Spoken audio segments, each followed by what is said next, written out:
And a bright good day to everybody. How's it going out there in chronic pain, medical marijuana land, and veterans? Today I am focusing on vets and cannabis. Why? I'm a vet. I've got PTSD, PTSS, a little complex PTSD, because, I grew up in the family of a chronic alcoholic, which runs in my family on both sides. But my dad was a drinker, payday drinker. Every payday, boom. My mom had to work her ass off cleaning houses to try to make enough money to make up for the loss that my dad would spend all his paycheck at the bar. He'd cash his paycheck at the bar. This was back in the old days, okay, when bars didn't even close. I used to drive my dad home, and I was 8 years old, driving a big Chevelle, nice 68 Chevelle Malibu. My dad in the back seat, puking, or passed out, or just mumbling and whining and crying and bitching. And so I have a little bit of that complex PTSD, as well as from my military service, my marriages. My third wife was an abusive Mexican-Italian mix, very abusive bitch, I got to call her. And also my sister. I worked for my sister back in 07, 06, 07, 08. My sister said she needs help with her rentals, her house rentals. That's what she runs, a real estate business for where she rents homes and sells. Well, when I joined her, my mother had already warned me that she's a screamer, and we've never gotten along. Well, almost from the day one that I started, as soon as I got my license, she paid for my license. She gave me a down payment for my car. She immediately started deducting money off of my paycheck to pay all of this back, without ever giving me a chance to breathe. Okay, I had no breathing room. I could not save any money. And trying to rent houses all over the county, in Pima County, Arizona. All over the county I'm driving. Every day I'm doing 80 to 120 miles per day on my car, which cost a lot of money in gas. And my sister would be a screamer. She goes, "Why don't you get these houses rented? Why do you go down there and these people don't have the money to pay for the rental?" I said, "Well, people lie. Okay? I try to pre-qualify people over the phone before I go out there and waste my time showing them a house that they can't afford." And my sister goes by credit ratings. She runs their credit ratings. And if the credit's bad, boom, nothing. You're not going to get anything. So my PTSD comes from multiple angles. And I wanted to just get that out there. But this one is going to be about all vets. This is about the Veterans Administration, federal law. My friend from high school, Dr. John, let's call him, sent me this thing on Messenger yesterday. That's a study that says military veterans are more likely to consume cannabis for its therapeutic purposes. Now, approximately 8 million adults suffer from PTSD, including many vets. And you have to think about what, back in World War II, World War I, everybody supported the war effort. Even the Korean War. Vietnam happened. What happened there? Half of the country, the hippie generation of it, baby killers, our guys would get spit on when they came home. And they were in an area where you never knew, that these guys would be rice farming at night, or rice farming during the day, but at night they were Viet Cong. And you never knew who was going to be a bad guy. Well, that has continued on, and since 9/11, burn. Since 9/11, and when Bush started sending everybody overseas, the PTSD has what used to be called shell shock and the 1,000-yard stare back in World War II in Korea. It is now so much more prevalent among veterans. There's at least 60 to 80% more of PTSD victims than there were from any previous wars. You know, Vietnam and today's war. We're fighting people over there who hate us because we're not Muslims. Okay? That's a very big issue. And you don't know. I mean, there's these guys with IEDs, roadside bombs, command detonation. When they see you coming by, boom, they say, you never know when shit's going to happen. Well, our veterans are coming home fucked up in the head because they're in this area where nobody wants them there. Okay? Most people don't want them there. Very, very few people accept our people. Very few. And it's telling, and it's trying on a person's mind. Because you never know if a little kid's going to walk into the corner cafe, you're sitting there having some coffee, and you don't know the kid's going to pull out and blow up. You don't know what's going to happen. And that creates post-traumatic stress, okay? Syndrome and disorder. And it's not what happened to the person, but it's what continues to happen after the fact. So, nearly half of military veterans who report having used cannabis in the past year, I'm going off my phone, stay up. This is in September, okay? Nearly half of military veterans report having used cannabis in the past year and did so for medical purposes. This is according to data published online ahead of the print in the journal Addictive Behaviors. A team of investigators from the University of Michigan and the Ann Arbor VA Center for Clinical Management Research assessed the prevalence of marijuana use among a nationally representative sample of military veterans. And among those respondents who acknowledged past year cannabis use, 41% classified their use as medical, a percentage that is twice as high as has been reported by adults in the general population.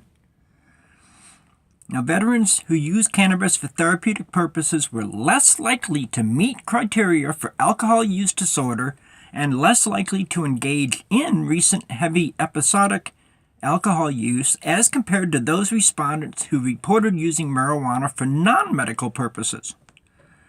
And the authors concluded that for policymakers, it is important to know that medical cannabis use is already common among veterans, so they are likely to be disproportionately affected by any changes in the legal status of medical and or recreational cannabis use. In August, the American Legion, the nation's largest wartime veteran service organization, adopted a resolution calling on federal officials to expand veterans' access to medical marijuana. We know it's not going to happen because it's federal. And until the federal government lifts the ban, veterans, if you're not in a recreational marijuana state, you can't get it. But if you're in a medical marijuana state and your doctor prescribes it, that's fine. But if you go to the VA and you're tested and you come out dirty with pot in your system, the VA will stop taking care of you. And that's wrong. And that's where the federal government, that's where I want all my videos to go viral. 200 plus hours of videos. This is number 116, 117 in my series. Okay, 117 videos from 30 minutes to 2 hours long, all about medical marijuana, diseases it covers, syndromes, disorders, and this time I'm focusing on PTSD. Because many veterans are turning to medical cannabis as an alternative to opioid and other conventional medications to treat their conditions like chronic pain and post-traumatic stress. Okay? And even phantom limb pain. You know what that is? Boom, you lose your leg.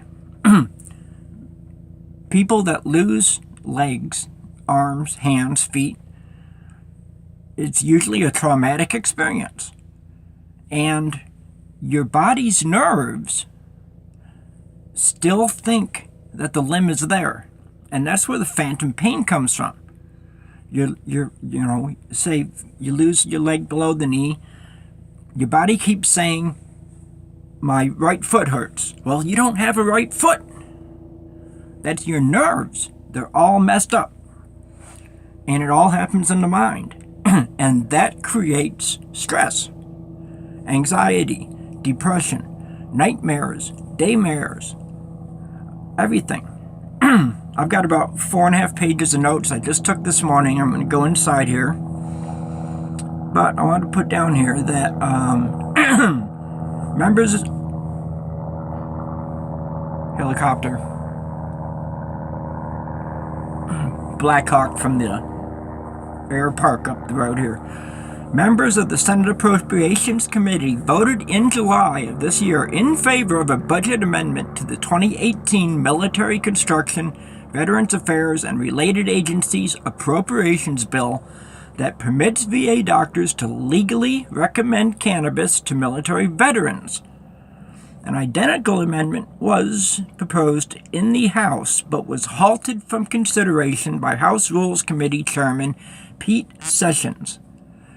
I don't know if he's related to Jeff Sessions, but that makes two Sessionses that are standing in the way of medical marijuana legalization. Jeff Sessions, he's our new drug czar that says good people don't smoke marijuana. You know what? He's saying that veterans are not good people. Okay? The veterans who smoke marijuana are not good people in his eyes. And that is wrong. Okay? These people put their lives on the line for this frickin' country. And they deserve better health and mental health care. Okay? They deserve it. They have earned it. 13 months, it used to be 13 months was your combat tour in Vietnam. 1 year, boom, you get to go home. Now, we've got the military keeping people over there, automatically re-enlisting them and keeping them there. And they're in this hostile environment where, like I said, you never know who's going to blow up. You never know if you're going to be driving down and your Humvee gets blown up by an IED. Okay? It's very telling on a person's mental health. So let me go inside and get on my notes. See you in a heartbeat. Okay, we're back. Y'all don't know this, but it's going on 10 o'clock here in the morning. I've been up like 5 hours already. I'm still flaring. Just like my last video, I told you I was in a flare. And I've been in a flare for 8-9 days now. But this my last video was a special request, and this one here, it just popped into my head last night, after my friend John sent me this message. Now it's warm inside, I don't need that. So the two Sessionses aren't related, but they're both standing in the way of marijuana legalization. Now this one thing from July 23rd this year, it says Feds just approved medical marijuana access for veterans. Dun-dun-dun-dun.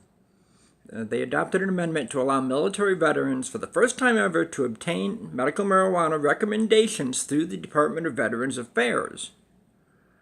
The bipartisan vote was 24-7, a similar measure adopted by the panel last year by a vote of 20-10 and by the full House with a margin of 233-189. But a conference committee later stripped the provisions from the final bill funding the VA. Let's see, Tom Angel, founder and chairman of the pro-cannabis group Marijuana Majority, said, "The growing level of support for marijuana law reform in Congress is extremely encouraging, especially in light of concerning comments and oppositions from the Attorney General, Jeff Sessions, butthead, weediot, liar, bullshit propagandist, just like Harry Anslinger in 1937. Jeff Sessions is just another Harry Anslinger that says good people don't smoke marijuana. And they probably believe Reefer Madness was a true story. Bullshit. Opiates, alcohol, antidepressants, sedatives, amphetamines. Those things cause mental imbalance and can create domestic violence and all kinds of shit, okay? Cannabis does not. Cut myself shaving right there. I usually keep my lip out of the way, but I was in pain and I didn't notice and I went, blood. Anyway, but dun, dun, dun, dun, dun. The amendment was put down, the Rohrabacher-Farr amendment, because of the Republicans. I'm sorry, but dun, dun, dun. A growing number of senators and House members representing constituents that have voted out the ballot box to enact new medical marijuana laws that stands in stark contrast to the outdated federal laws. The war on weed is ending, and today's vote is clear indication of that. However, this amendment that passed the Senate and the House as well, it was removed during a special committee meeting before the final appropriations bill was approved. 3 Republican senators who previously voted no, Collins, Moran, and Hoeven, changed their vote to yes, indicating a shift in attitudes towards medical cannabis. And there are now 46 states with medical cannabis laws or CBD-only laws. Steph Scherer, Executive Director for Americans for Safe Access, says it is time for Congress to pass permanent legislation, such as the Carers Act, that provides protection for all of the over 2 million medical cannabis patients in this country. That's just current. 2 million medical marijuana patients. And that's just the 29 states in D.C. Imagine how many more people need weed. Okay? Another 2 million, at least. Another 2 million people, at least, need access, safe access to medical cannabis, which means through a licensed and a licensed dispensary that is checked up on, okay? That it's not grown wild by some people out in the woods in Oregon and sprayed with pesticides and shit you don't know. A very licensed state dispensary puts out quality weed that is safe. You don't have to worry about things like pesticides and defoliants and dangerous fertilizers that stay in the product. And the weed I get from my dispensary is pure. It's great. It works. I don't get high. I've told you that, and that's due to my pain levels. Morphine brings me here. Pot brings me here. Magnet therapy. I still say at a 3+ on the pain scale every day. So I don't feel morphine. I don't feel the marijuana. I do feel my Seroquel and amitriptyline. It puts me to sleep at night. And that's good. But let me get on to what I have put down here. I don't need this anymore. Need to charge it. I said, I had to put notes down because my last video I was just wandering everywhere because I'm just not feeling good. So, vets given veteran PTSD and PTSS. These are not about what is wrong with the patient, but it is what has happened to the person. Okay? Mental stress, anxiety, nightmares, daymares, waking nightmares, reliving your experience, whether awake or asleep. Okay? And it can be delayed. You know, a vet can come back and everything seems fine for a year or so, maybe 2 years.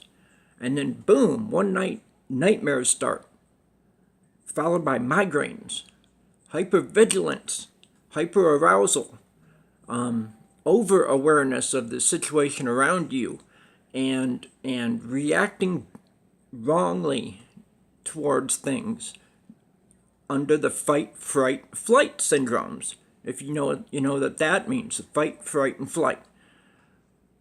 That's what our body goes through. Now, when all those things hit a person together, that's where PTSD comes from. Okay? The body doesn't know whether to fight, fright, or flight. And that creates this disorder. So, and it can be delayed, but when it occurs in the person's mind, it does not stop because of the fight, fright, flight response, also known as hyperarousal or acute stress response to a harmful event, perceived or not. Because sometimes people can dream of what happened or what might have happened. Okay? If they were over there, say they're over there in Iraq, Afghanistan, and they come home fine, but they start having nightmares later and hypervigilance about things that the mind manufactures. Wow, I lived through this, but this could have happened to me. And that creates a chain reaction, a domino effect of just everything's falling over in your head. And all these symptoms start to tell on a person, physically and as well as mentally. So let me see. The hyperarousal can express, perceived or not, also attacks or threats to survival. Combat victims, rape victims, things like that. Now there's 5 main types of PTSD. We have number 1 is a normal stress response, when healthy adults who've been exposed to a single discrete traumatic event in adulthood and experience bad memories, emotional numbing, feelings of unreality, being cut off from relationships, or bodily tension and stress. Okay? It's hard for people to hold down a relationship. All 3 of my previous wives did not understand my PTSD. In fact, I didn't even understand that I had PTSD for years. But my past wives knew things that had happened to me. You tell things to your wife because, you talk things out with them. You explain things. You say what happened to you. And, like my one wife, she came up behind me and grabbed me around the neck really quick. Hypervigilance. Next thing I know, boom, I threw her across the room. I didn't know it was her. That showed me that I was starting to have PTSD. And it's to where you can't shock me or surprise me because I react violently. You can't sneak up on me. You don't want to do that. Now, my wife of going on 9 years now, we got married in 2008. She had a long-term relationship with a Marine from Vietnam who was a tunnel rat. And if you know what a tunnel rat is, you'll understand what kind of mental things come out of that. The tunnel rats were small people who were sent into the tunnel systems that the Viet Cong built, and it gives people this post-traumatic stress. It's really hard to explain. Look that up. Look up what tunnel rats did in Vietnam. And those are, all these things can just add up and add up. Let me go to number 2. Number 2 is acute stress disorder. Now, this is characterized by panic reactions, mental confusion, dissociation, sometimes not knowing who you are or where you are, severe insomnia, suspiciousness, work and relationship difficulties. Now, few survivors of a single traumatic event have this severe reaction, and group therapy and anti-anxiety meds help a little bit, except when the trauma is related to a lasting catastrophe and exposures to death, destruction, loss of home or community. So you see, it's not just war. And treatment for this includes immediate support, removal from the scene. If your surroundings are creating this, you want to get away from those surroundings. You don't want things like that to happen. Like, I would say a lot of vets coming to Arizona, it's desert. It looks like the Middle East out here sometimes, okay? That alone can bring on the hypervigilance. So, except when the trauma is related to a lasting catastrophe, I said that. Treatment includes removal from the scene, medications for grief, anxiety, and insomnia. And like me, with my amitriptyline, Seroquel, and Valium. Those are antipsychotics, sedatives, and anxiety meds. Now we go down to number 3. Numero 3. Uncomplicated PTSD involves persistent re-experiencing of the event, whether awake or sleeping. I had a reaction one night, and that's why I say my wife, she spent this long-term relationship with this guy who was the tunnel rat in Nam. So she understood what I was going through. Because we talked. Before we even got married, she knew what my military service was and my past with an alcoholic family. And one night, I was having a nightmare. I got up out of bed, naked, and I was outside doing maneuvers. I was hiding behind the car with my gun. I don't remember any of this. But she said she had to come out there, and I was just naked, fresh out of bed, just took my gun, and I was out there on maneuvers. And she calmly got the gun away from me and got me back in bed. Boom. I had to start going on sedatives, sleeping pills. Then my pains started. And I've told everybody before, I've got fibromyalgia, degenerative disc disease, osteoarthritis, chronic pain syndrome, spondyloses and stenoses of the spinal cord, as well as my PTSD, stress, anxiety. And everything together. And when I went on psych meds, that was the worst thing for me. I'll get to that here. Uncomplicated PTSD. So, persistent re-experiencing, avoidance of the stimuli associated with the trauma, emotional numbing, symptoms of increased arousal, may respond well to group therapy. I don't. I hate group therapy. It's all a circle jerk to me.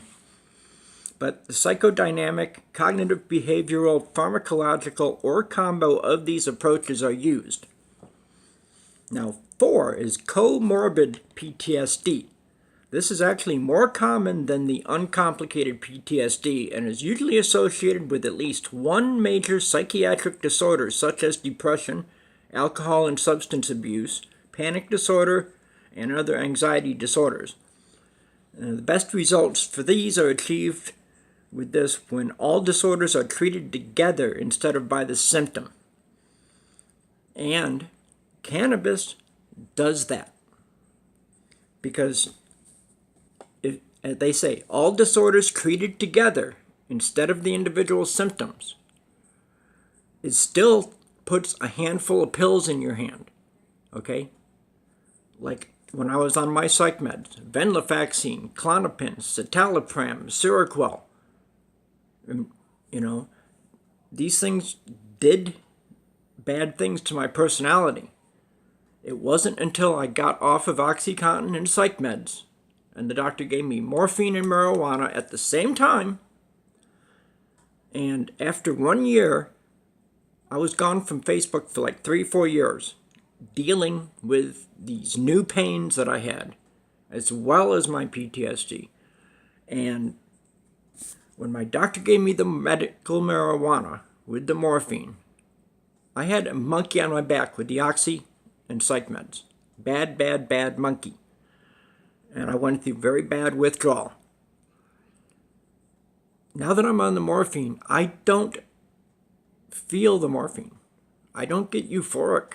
I never hit that point where the euphoria hits. And the same with my weed.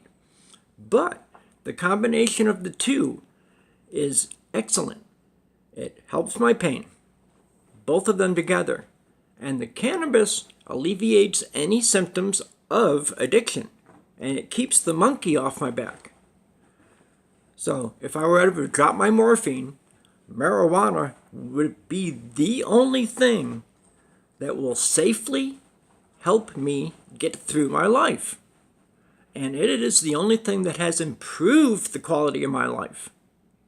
I'd say the morphine too, but I got them both together. And the morphine's close to OxyContin. So I lean very heavily on the marijuana side. That marijuana has done the most and given me the best quality of life that I can say that I've got now. So, comorbid PTSD. And like I say, they treat all disorders together.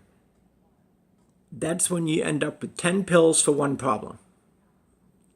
They say, well, you have this, this, this, and this. Well, there's a pill for each of these. There is no wonder pill for all of them together. Yes, there is. It's called marijuana, or cannabis, or hemp. Hemp CBD does a lot too. So, when they say you have to take all these drugs, you don't want those. You want marijuana. Marijuana is the one medicine for 10 problems, as opposed to big pharma's and the AMA's response to 10 pills for one problem. Okay? So now we go on to complex PTSD, also known as disorder of extreme stress. This is the battle fatigue, 1,000-yard stare from World War II. Disorder of extreme stress. And this is found in individuals who have been exposed to prolonged traumatic experiences, especially from childhood, my alcoholic parent, and then sexual abuse. Not with me, but sexual abuse does lead to complex PTSD. These individuals are often diagnosed with borderline or antisocial personality disorders and dissociative disorders, alcohol, substance abuse, behavioral difficulties such as impulsiveness, aggression, sexual acting out, eating disorders, alcohol and drug abuse, self-destructive actions, extreme emotional difficulties such as intense rage, depression or panic, and other mental disorders like fragmented thoughts, dissociation, and amnesia. Now, treatment of complex PTSD usually takes longer than the other types, and it requires sensitive and highly structured treatment programs. And they still do it with pills. The whole thing here is that it should be done with cannabis. Now, C-PTSD, also known as complex, is a psychological disorder thought to occur as a result of repetitive prolonged trauma, including harm, abandonment by a caregiver, other interpersonal relationships, uneven power dynamics. It's dissociated with sexual, emotional, physical abuse, child neglect, intimate partner violence, domestic violence, kidnappings, hostage situations, slavery, indentured servants, sweatshops, POWs, bullying, concentration camp survivors, and defectors from cults or cult-like organizations. And crap like captivity, entrapment, situations lacking a viable escape route brings on prolonged feelings of fear, terror, worthlessness, helplessness, and deformation of one's identity and sense of self. You lose track of who you are. Some researchers arguing that complex PTSD is distinct from, but similar to regular PTSD and somatization disorder, dissociative identity disorder, and borderline personality disorders, with main distinction being that it distorts a person's core identity, especially when prolonged trauma occurs during childhood development. Now, additionally, developed for adults who've suffered from a single trauma, such as rape, traumatic experience in war. However, the situation for children is quite different. Children suffer from maltreatment, family violence, disruption in the attachment to caregivers. Okay? That's where your complex PTSD comes in. Regular vets suffer from PTSD. Children that have been abused, abandonment, things like that, broken homes, domestic violence, drugs and alcohol in the home, that creates complex PTSD. Now, if a soldier who's in a war had a childhood like that, combat PTSD and complex PTSD will come together and make that person even more depressed, anxious, and loss of identity. You know, if they've had a bad childhood and then they go off to war, I'll tell you, it's not good. Hang on, got dust on here and I can't read my notes. Okay. Hey, there's the words. Okay. So far, the diagnosis of PTSD does not take into account how the development stages of childhood may affect the symptoms and can affect a child's development into adulthood. In other words, it follows you. Now, a New York Times article from September 12th this year, a Thomas James Brennan made a powerful case that military vets deserve unrestricted access to medical marijuana to alleviate the symptoms of physical, mental war wounds. Now, Mr. Brennan writes, this is from him, not a total quote, I inserted some things, but this is mostly his words. Brennan writes, an explosion that wounded me during a Taliban ambush in Afghanistan in 2010 left me with traumatic brain injury and post-traumatic stress. 2 years later, I was medically retired from the Marine Corps because of the debilitating migraines, vertigo, and crippling depression. After a 9-year career, I sought care from the Department of Veterans Affairs. At first, I did not object to the pills that arrived in the mail: antidepressants, sedatives, amphetamines, and mood stabilizers. The Veterans Affairs mailed these pills to this guy. He said, stuff to wake me up, stuff to put me down, stuff to keep me calm, stuff to numb me from the effects of my war as an infantryman in Iraq and Afghanistan, and stuff to numb me from the world all around. That does not make a productive member of society. That leaves a person as a victim, and they can't hold a job. They can't hold down a relationship without difficulties. And like I said, my wife understands it because she's lived through somebody else's experiences. So she knows what I'm going through. But let's get back to what Mr. Brennan said here. Now, traumatic brain injury. The TBI, traumatic brain injury, brings on almost daily migraines, and when they hit, they're a blast wave from the explosion in Afghanistan, still reverberating through my brain and shooting fresh bolts of pain through my skull, leaving me once again incapacitated. He writes a lot here, and he's got some good things to say. Initially, the scripts helped, and as they do for many vets. But when I continued to feel bad, the doctor's answers were more pills. Now 20 medications for one problem. Because that's all the doctors can think of, is the AMA and the big pharma push pills, push pills, push pills. They need to start pushing cannabis, okay? That's what I'm pushing in my videos, and that's what I'm hoping everybody shares my videos for, because this is a grand purpose that I'm going for here. This is a very, very important thing in today's society, because we have more people in the war now than we had in Vietnam. And the people are coming back messed up in the head. Men and women, because now women are also out there in the line of fire. Okay, when I was in the military, it wasn't that way. Okay, women were bookkeepers, dental assistants, office workers. Now, there's women out there that are in combat jobs. So, back to what he said. He said, the doctor's answers were more pills and higher doses.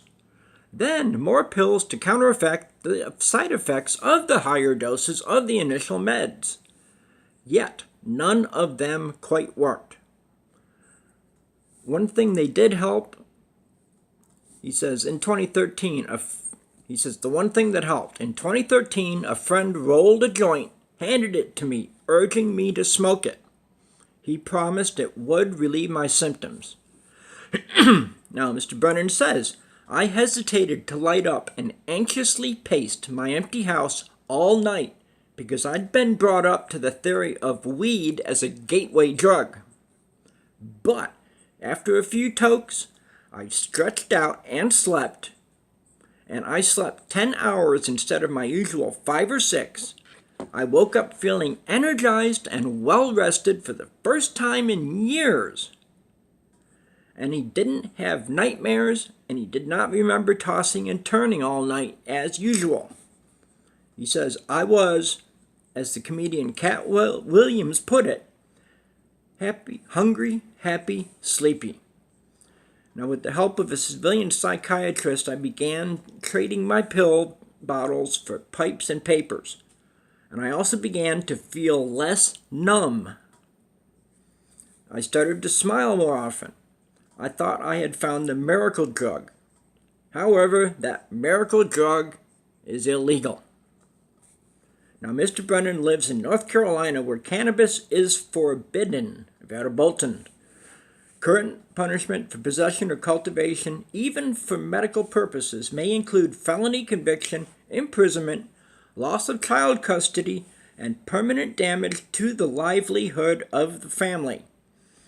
And the VA encourages vets to discuss cannabis use with civilian doctors, but due to the federal law bullshit, the VA cannot prescribe it in any way, shape, or form, thereby denying countless vets the relief of many mental health symptoms and other service-connected disabilities.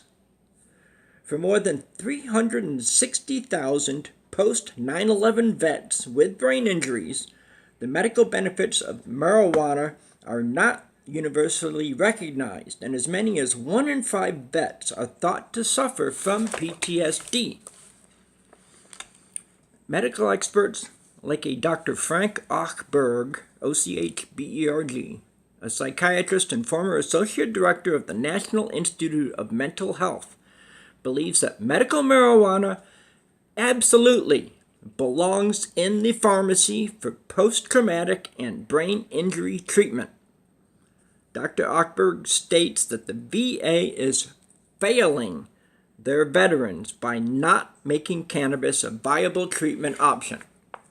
That's all my notes on that. But it's not just the VA. The VA is federally regulated. So the Controlled Substances Act holds the VA back from providing marijuana to vets. Every VA hospital in this country should have a medical marijuana section to their pharmacy. Or they should say, go to the civilian doctor that we talk to and he will prescribe you marijuana and we will not mess with you. If you get caught using weed by the VA, they'll kick you out. You will no longer get your free care for all of your wounds just because of pot. And that is so wrong. It's unbelievably wrong to punish people like that. You're punishing them twice. The first punishment was you sent them to a war that fucked up their head. The second punishment is that you're denying them the one thing that is not a gateway drug. It is an exit medication, not even a drug. Cannabis is not a drug. It's simple hydrocarbons. Okay? It's safer than tap water. Safer than aspirin. Aspirin kills 100 people per year. Peanuts kill 300 to 500 people a year. Opiates, hundreds of thousands of thousands and tens of thousands of people. Chemotherapy kills 1.1 million people a year. I've got all kinds of lists and numbers everywhere else. I can't remember where they are right now. But it all comes down to cannabis. Cannabis being the one medication for 10, 20, 30 problems. Whatever you may have wrong with your body, the introduction of cannabinoids into your system is a good thing. Even if you're not sick, to just use hemp oil, legal in all 50 states through the mail. My friend Tracy Morgan Gibson, hempsavedme.com. Stress, anxiety, weight loss, antidepressant, and they have a pet blend. My dispensary carries pumpkin flavored and blueberry flavored dog biscuits. And my dog loves them. She eats them up with the treats. She gets her poop treats every night. She opened her eyes at that one. But she gets her treats every night, and we add a biscuit of hemp and break it up and give it to her in little pieces. And that gets the hemp into her system. And she's going to live a long, healthy, happy life because of that. I'm positive of it. Now, the secondhand smoke, THC, irritates animals. Don't blow smoke in your pet's ear. Yes, it makes your cat look funny. Ha ha ha ha. But it's brain damaging them. Okay? Use CBD on your pets from hemp. Don't use marijuana. Do not self-medicate your pets with pot. Get the pet blend that Tracy sells. Right now it's on sale for $19.99. $10 off a bottle. And if you have a small dog, one bottle will last you a long time because you use a smaller amount. It's dose dependent. But you can't overdose on it. There is no overdose to CBD. There is no overdose to THC or any of the other more than 70 cannabinoids known in marijuana. There is no overdose potential unless you can smoke a telephone pole-sized joint in 15 minutes. Nobody can do that. 1,500 people couldn't do that. You could line up 1,500 people all trying to smoke off this big 1,500-pound joint, and it will not give anybody an OD. Because after the first, second, third toke, they were cuddling with their dog, they got Netflix on and a bag of Cheetos in their lap. Where's the harm in that? There is no harm in that. There is nothing but good in marijuana. And like I said, our bodies have the endocannabinoid system. And we produce our own cannabinoids. Mom makes them when she conceives. Her body sends signals to the fetus to build its own ECS, endogenous cannabinoid system. And when mom nurses her baby, she's produced cannabinoids in her milk to keep the baby hungry and calm. And she did not smoke. These are naturally occurring substances in our bodies. Okay? We do not have a system that puts morphine in, that produces morphine in our bodies. We don't.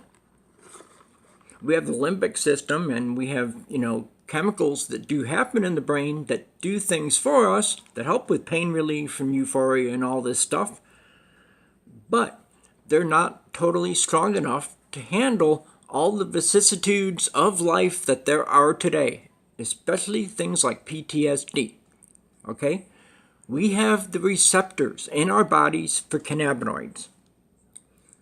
We don't have receptors for Valium. Okay? Our bodies, we have the opioid receptors because we need that pain relief. Okay? But utilization of opiates should also include the utilization of cannabis.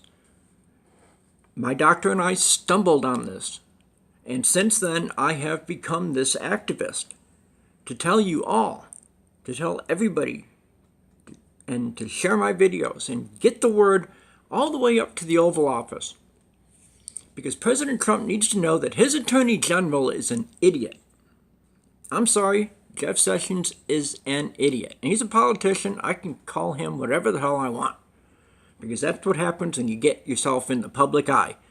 And when you say that good people don't smoke marijuana, you're talking about the veterans, the people who have gone overseas and fought for this country.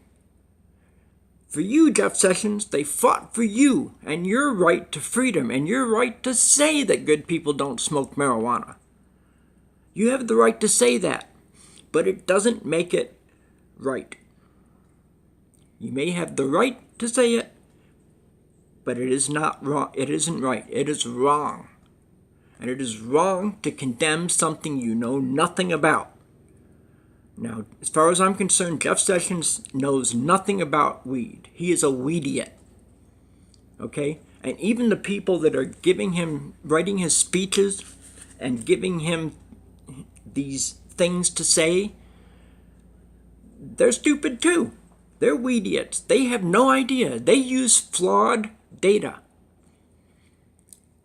And they lie. And they use propaganda.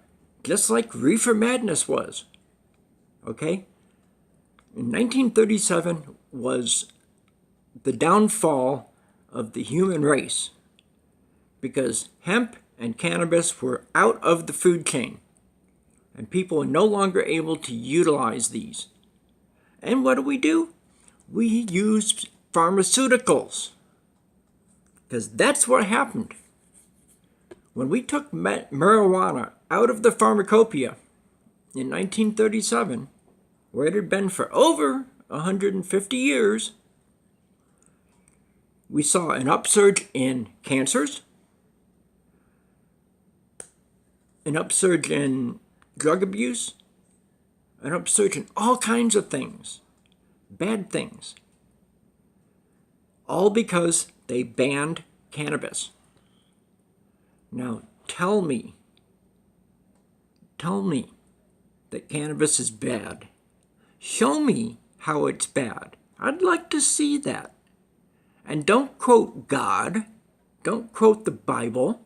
The Bible says nothing about cannabis or hemp. People that put cannabis and hemp down are idiots, weediots, that either know the truth and refuse to believe it, or they have an agenda, like Christians Against Drugs on Facebook. I saw the stupidest things that these people are saying, and they're using God to say that weed is bad, okay? If God created man, God created weed and opium poppies, and he created man with an endocannabinoid system. So don't tell me that God is against it. Why do we have this system in our bodies? Because we deserve cannabinoids in our system for health and well-being and quality of life.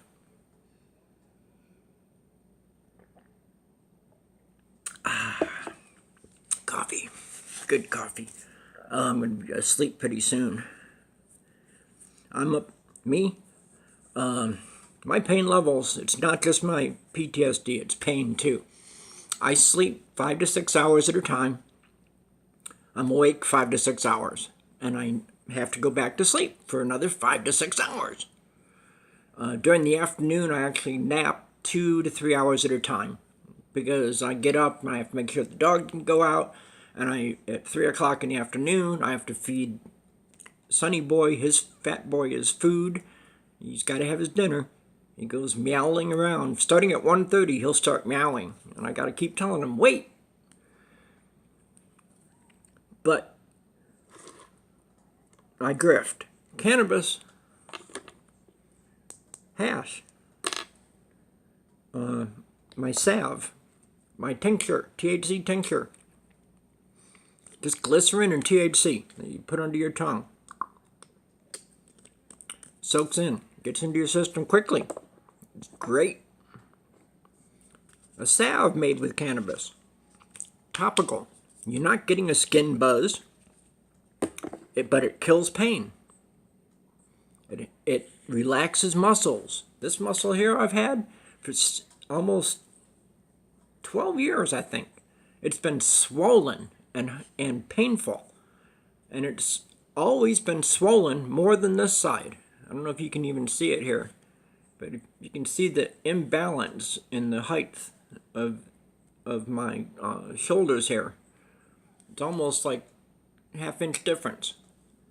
This thing, it hurts constantly. I put this cannabis salve on, and it helps. It kills the pain, and it allows me to touch it like this. Normally I couldn't. Just poking it like this, I'd go, pain. My fibromyalgia, I have trigger points all over my body where I touch myself and I can feel this pain. Because fibromyalgia means the muscle fibers, pain of the muscle fibers, which are where? Everywhere.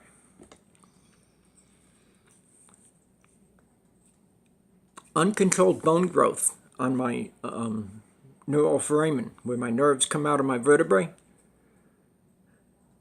Marijuana keeps that in check. It also helps heal broken bones faster.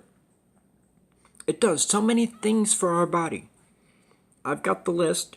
I could go over this list again of almost 150 different things that marijuana treats, including over 34 cancers. Cures. Cancers cured. Okay? Not remission. Which is what? The Cancer Treatment Center of America, the American Cancer Institute,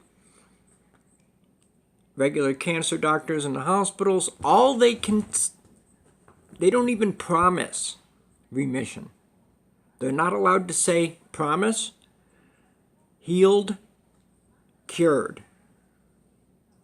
All they'll say is that it may put the cancer in remission.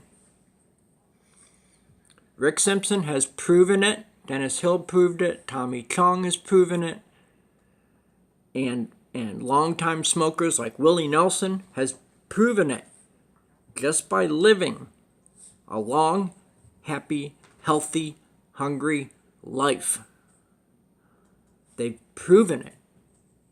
Dennis Hill and Rick Simpson created their own cannabis concentrate oil to cure their own cancers, and they cured them. Rick Simpson he had a tumor on his arm, had it removed twice.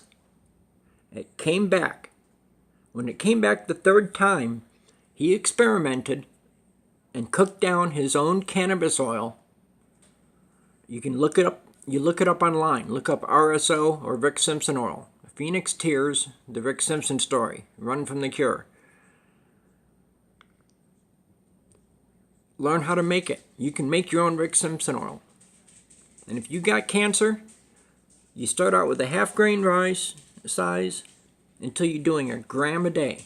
A 1 gram syringe a day of Rick Simpson oil. And in 90 days, you will be 99% cancer free. Cured. Not remission.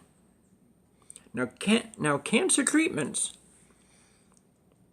when they say they put it in remission, guess what else happens? The chemo drugs, they're with you in remission. They're with the cancer still because they don't cure it. They affect it. Supposedly they're supposed to affect it negatively, but they don't always. Sometimes they actually give a resurgence of the cancer from these drugs, and then they have to change over to another drug. And these things cost thousands of dollars per dose.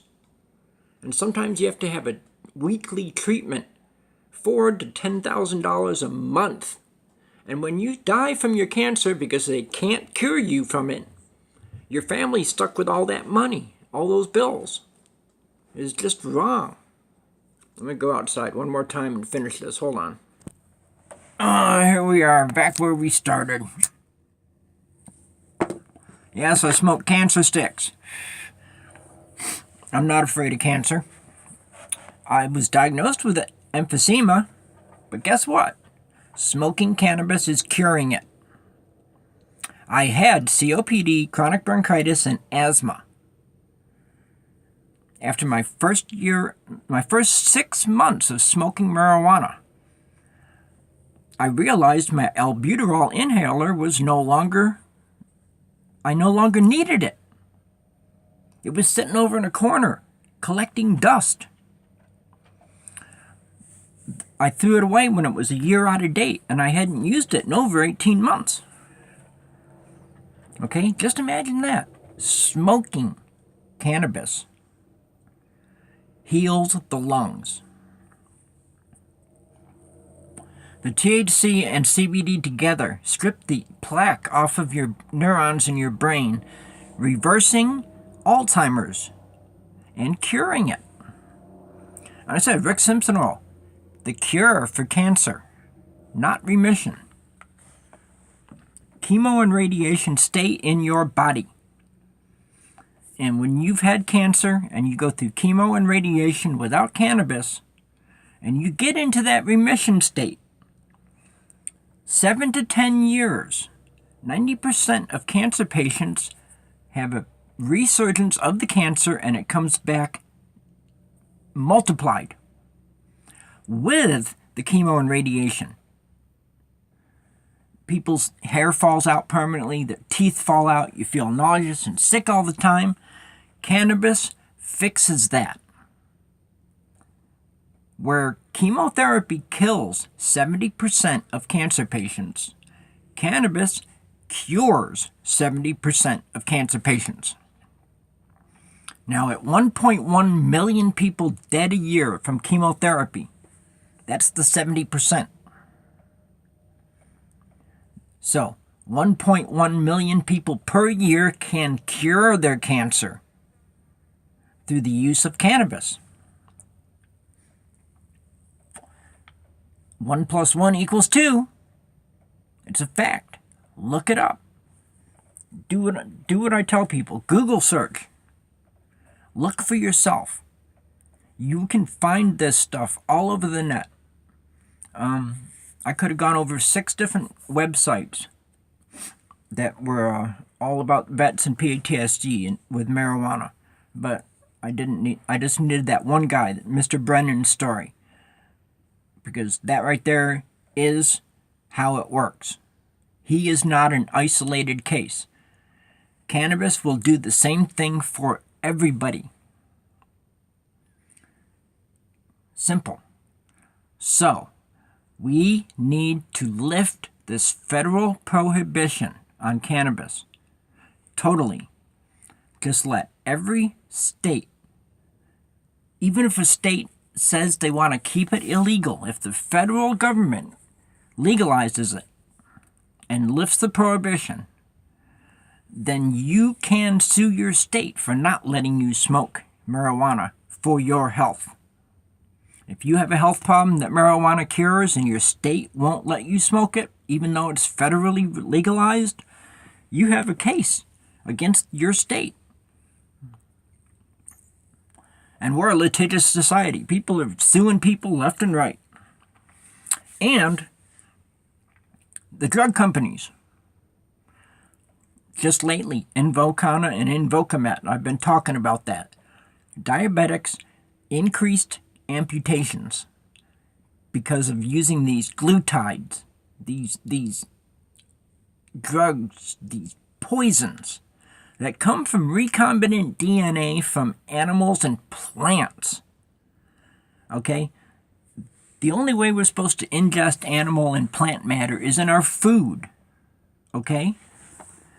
Insulin is made through cattle, but it doesn't involve cattle DNA. We're not putting their DNA in our bodies. And people have been doing fine on insulin. All these new drugs, they point out A1C levels, A1C levels, A1C levels. Well, guess what? A1C levels don't mean all that much. Especially when it comes to the fact that you are risking diabetic coma, amputations, tuberculosis, allergic reactions, and this shit stays in your body for decades sometimes. Tell me what's right. Okay? All I can say right now is that what is right for PTSD, veterans and non-veterans alike, children, adults who were abused as children, the complex PTSD folks, they can all be helped by medical cannabis. So, give me ideas for more stories. I enjoy doing these. I'm really enjoying talking to myself here, basically. Just looking in the mirror at myself. But I know I have an audience. I want more people. I want everybody to see this. So I need shares. Share. Please. And tag your state representatives. You know, say, Senator such and such, you need to listen to this. Okay? And yes, I'm sorry, I curse in my videos. I was brought up in a household hearing the F word and all that, and it slips out. I'm sorry. But when it comes to marijuana, I get adamant. Because I have learned the facts, and the facts are that it will give you a quality of life that you haven't had before. And for the federal government to continue to prohibit this and deny people that quality of life, our government is doing us a very grave disservice. And if you're in a medical marijuana state, but your doctor won't prescribe you it, he is doing you a grave disservice. If he says, oh no, you just take this opiate and this anti-anxiety and this antidepressant, okay, that's a doctor who is under the sway of Big Pharma and the AMA and the FDA. My doctor's not. Okay?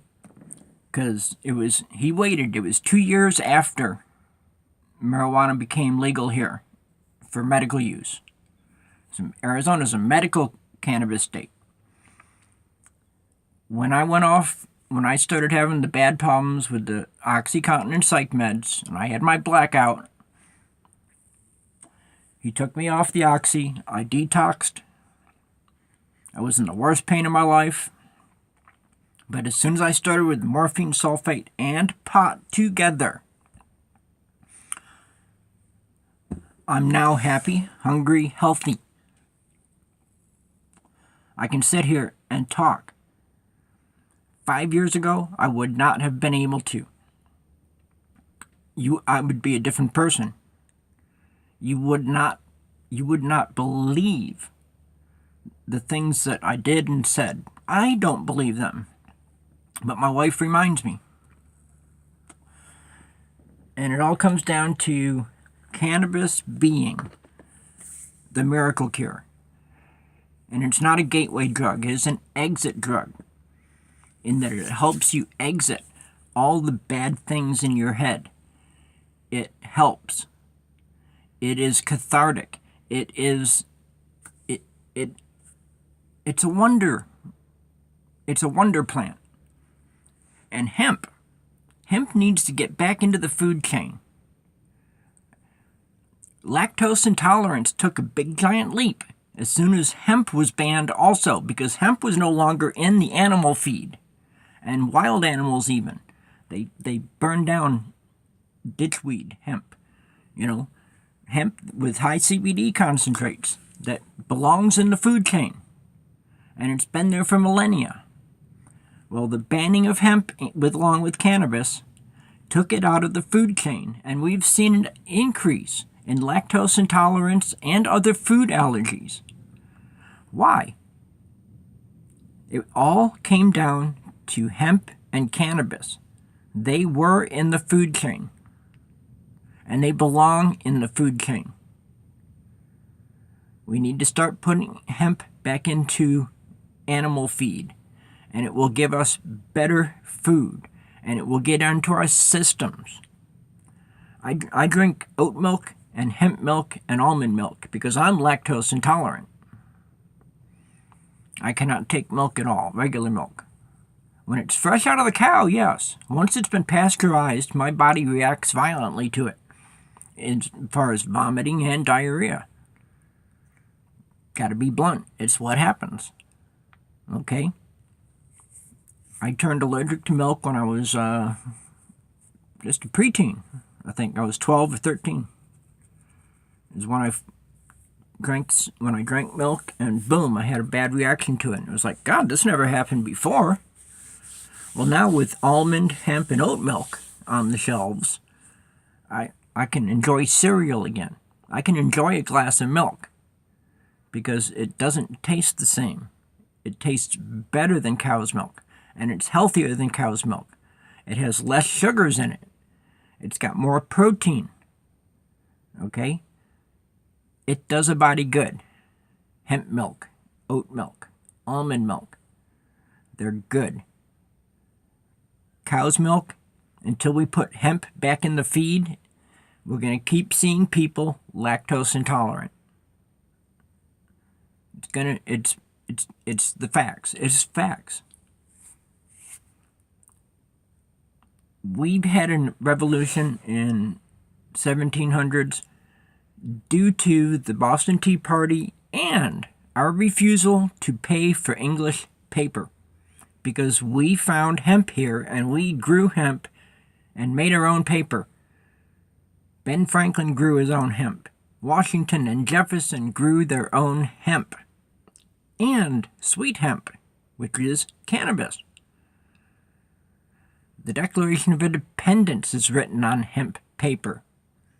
But the Smithsonian Institute scrubbed hemp from all the history books.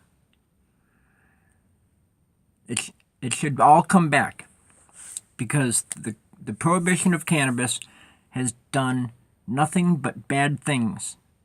Okay? It has increased cancers, it has increased food allergies, it has done all these things to us. That's what prohibition of cannabis has done. When they lifted the ban on alcohol and then turned around and prohibited cannabis, that was the worst freaking thing they could have ever done. But now, Bud spends $10 to $15 million for one commercial in the Super Bowl. Okay? Advertising alcohol, which is responsible for domestic violences and car accidents, vehicular deaths. It's wrong. It's just plain wrong. Cannabis does not react on our bodies like an opiate. It doesn't touch the opiate receptors. It does not touch the part of the brain that controls breathing and heart rate. If you start hyperventilating and feel heart palpitations, you can't handle the buzz and you need to change your weed to a sativa. That's just it. That's it. You're just taking the wrong kind of marijuana. That's what sativas are for. There's indica dominant, there's sativa dominant. Sativas are energizing, uplifting, creativity. Okay? THC strains put you on the couch. Potent painkiller, antidepressant, anti-anxiety, and anxiolytic, sedatives. It takes place of so many things. We have the cartels still importing 50% of the marijuana in this country. And you don't know what you're getting there. And you're getting illegal weed. And you don't even know what it is. You don't know the terpene profile. Somebody just hands you a bag of grass and takes your money and runs. Okay? That's not right. It's happened. I used to smoke it back in the day, and that's the way it was. I smoked whatever I could get. And you got whatever there was. Now we have licensed dispensaries that are growing all these different strains that have all these wonderful beneficial properties for the human body. And it's not just for the vets and PTSD. Okay? Like I said, I've got 6-7 chronic pain conditions along with my PTSD, and marijuana helps me have a better quality of life than I did back in 2013. Okay? It has improved the quality of my life. And that's why I put myself out there and I say I am a cannabis activist and I will not be silenced. I will keep making these videos. I will tag the president until he gets the message that the Justice Department needs to take care of the illegal drug imports and leave cannabis alone. But Jeff Sessions just wants to pick on cannabis. He never says anything about going after the cartels.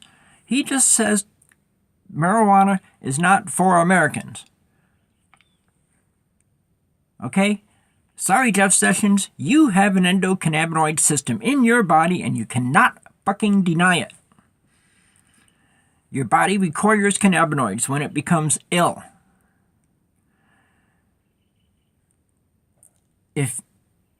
If you have a child that goes to war and comes back with PTSD, the last thing you should be against is marijuana. Because of everything I just said at the beginning of this video. It does vets good. And anybody with PTSD, from childhood on up. Children, you can give them hemp. When they're old enough, you can let them try the THC strains. And it will improve their quality of life. It will help keep away the bad memories. It will stop the nightmares. It'll stop the tossing and turning. It curbs chronic and acute and intractable pain. And it does all these beneficial things. Yet we're told that good people don't smoke marijuana. Well, I don't like being called a bad person because I'm trying to help legalize weed for everybody. I consider that a good thing. A high and noble cause, even. Okay? And that's why I need everybody's help to share this. And share my other videos. Go back through them all. Find one that does the specific thing, that talks about specifics that you want. Because I list off diseases in one of them. I just talk about the diseases. And on one, I just discuss the individual major cannabinoids. The top 12 cannabinoids and what they do. And what their benefits are for the body. And there are no negatives to it. Pot and hemp are not addictive. They are anti-addictive. They are anti-PTSD. They are painkillers, antidepressants, anti-anxiety, anti-suicidal. And it keeps people calm. I would rather see a world full of potheads than a world full of alcoholics. Because alcohol destroys people's lives. Cannabis has been destroying people's lives because of the federal prohibition. That's the only way pot harms a person's life. Is because you get incarcerated for being illegal. And it's wrong. And it should not continue. We need blanket legalization, complete federal lifting of the ban on cannabis, and every state and every county in this country needs to embrace this fact and get in on the hemp market. It's a multi-trillion-dollar crop. Invest in cannabis. It's a multi-billion to trillion-dollar crop there. Cannabis and hemp together have the ability to cure our national frickin' debt. And what do? We let these senators and representatives talk shit about it and lie about it and use flawed data, and they get these people following them blindly, thinking that, these holier-than-thou, overly righteous people on their frickin' soapboxes just pisses me off. You gotta come down on the level with the common man, okay? I hate mega churches. They're against pot. Okay? They're against alcohol too, but they use wine as a sacrament. The Rastafarians, they use cannabis as a sacrament. And they are the healthiest people ever. They don't have cancers. Look it up. This one doctor asked a Rasta guy one time, he says, how come I don't see more of your people coming into the clinic? The guy said, you must study the herb. And he did. And that's what I found, and that's what really kicked off me starting these videos. Is that this Rasta guy said, you must study the herb. Because they know. Okay? Bob Marley was buried with a Bible open to Psalms 123, I think, and he's buried with his Fender guitar and a bud of marijuana so he could get high in the afterlife. I miss Bob. But cannabis smokers are not bad people. Just the opposite. Okay? We are the calm people. We're the folks that just want to go in the grocery store and walk past the liquor aisle. That's a full aisle of nothing but bottles of liquor and a cooler full of beer. I would rather go over and get some hemp milk and some hemp seeds. And I'd rather see cannabis on the shelf. But we should really keep it in the dispensaries. Because it's one of the things Jeff Sessions says. He goes, this world will be a worse off place when marijuana is sold in every corner grocery store. Not gonna happen. That's what dispensaries are for. And dispensaries do not allow anybody in unless they're of age. And in Arizona, with a medical marijuana state, you have to have a card. You're not going to get a card at the age of 6.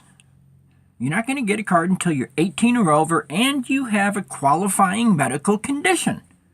Like me. The only thing that's on my conditions is chronic pain. But it helps everything else I have. And my doctor and I got this, and I have been educating him every visit. I tell him more and more about what good cannabis has been doing for me. And he's learning. And we need to teach more doctors. Dr. Oz and Dr. Sanjay Gupta. They used to be anti-cannabis because they listened to the wrong people. They listened to people like Jeff Sessions. They know better now. Sanjay Gupta apologized, and he promised to double down on helping marijuana legalization. That should tell people, that should speak volumes right there. Vivek Murthy, our present Surgeon General, he's on the side of Jeff Sessions. He will not bring up marijuana. He won't discuss it. And it's wrong.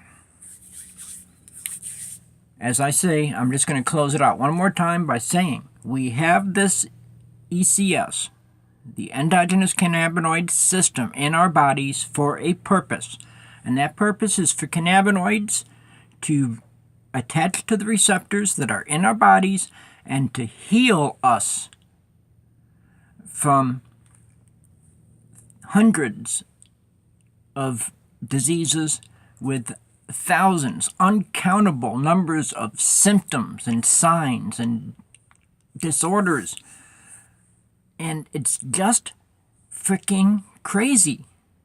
The past 80 years of prohibition has been the worst thing that could have ever happened to America and the human race as a whole.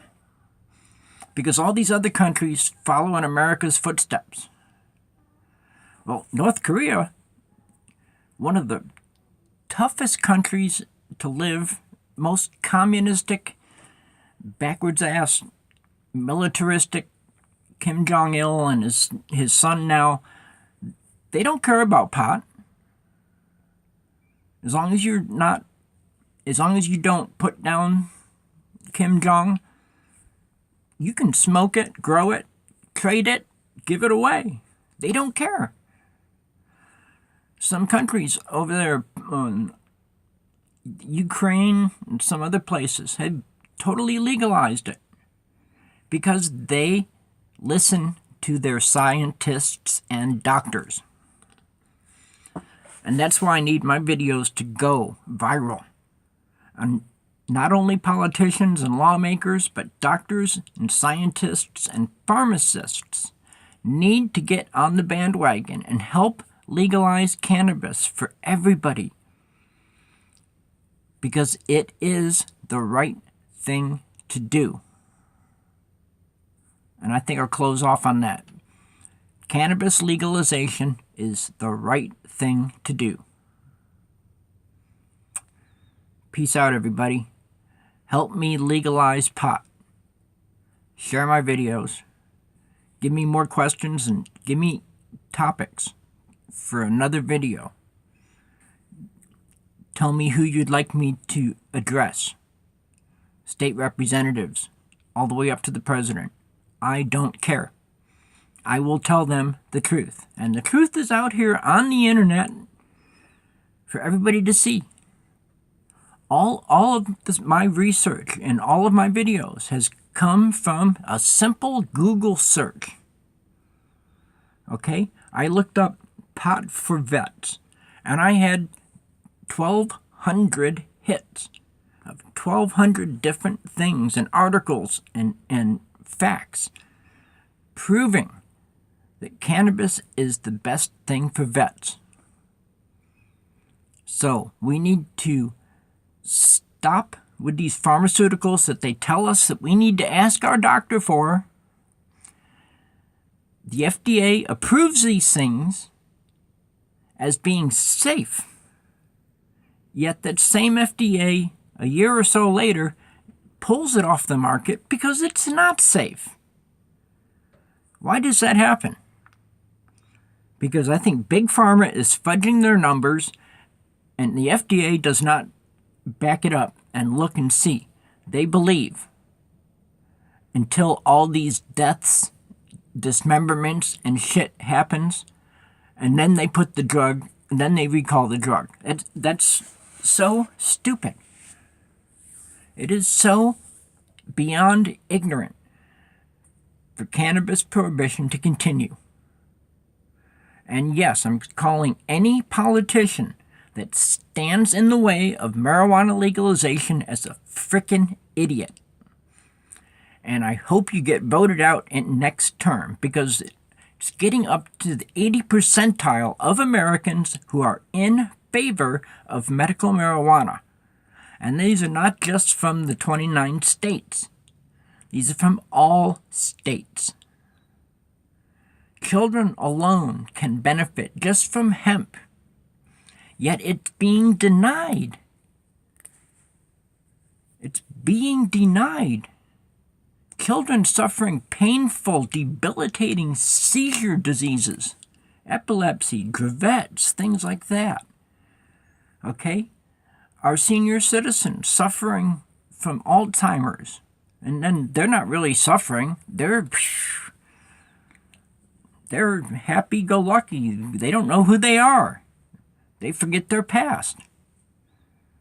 The family of an Alzheimer's victim are the ones who will really benefit from an Alzheimer's patient using cannabis, because it will help, heal, and sometimes reverse. Most times it will reverse Alzheimer's, depending on the severity and how long it's been going on. Because THC and CBD clean our brain's neurons. It cleans our lungs. It cleans our blood system. It cleans our livers, our gallbladders, our intestines, our urinary area tracts, kidneys on out. You just can't look at all of these facts and then say good people don't smoke marijuana. It's not right. It's just not right. Okay? So, I keep going on. We're on an hour and a half. Peace out. Free marijuana from the prison of ignorance. Thank you for your time.